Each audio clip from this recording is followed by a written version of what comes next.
Taste the Daily. சென்னையில் காவல்துறையினரின் உதவியுடன் வருமான வரித்துறையினர் வழிப்பறியில் ஈடுபட்ட சம்பவம் பரபரப்பை ஏற்படுத்தியுள்ளது. சென்னை பழைய வண்ணாரப்பேட்டையைச் சேர்ந்த முகமது கவுஸ் என்பவர் 20 லட்சம் ரூபாய் வழிப்பறி செய்யப்பட்டதாக புகார் அளித்தார். விசாரணையில் திருவல்லிக்கேணி காவல் உதவி ஆய்வாளர் ராஜா சிங் உதவியுடன் வருமான வரித்துறை அதிகாரிகள் பிரபு, தாமோதரன், பிரதீப் ஆகியோர் சேர்ந்து வழிப்பறியில் ஈடுபட்டது அம்பலமானது. மேலும் வருமான வரித்துறை ஆய்வாளரான தாமோதரன் வாகன சோதனையின் போது சிக்கிய 35 லட்சம் ரூபாயை அலுவலகத்தில் ஒப்படைக்காமல் மோசடியில் ஈடுபட்டது தெரியவந்தது.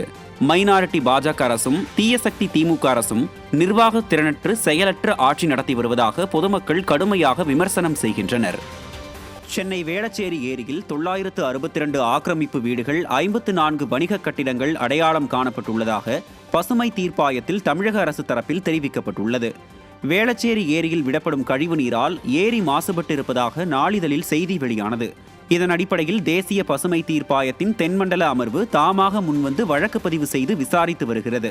வழக்கு வியாழக்கிழமை விசாரணைக்கு வந்தபோது ஆக்கிரமிப்பு வீடுகள் மற்றும் வணிக கட்டிடங்கள் அடையாளம் காணப்பட்டு அவர்களுக்கு மாற்று இடங்கள் வழங்க பயோமெட்ரிக் பதிவு செய்யப்பட்டுள்ளதாக அரசு தரப்பில் தெரிவிக்கப்பட்டது.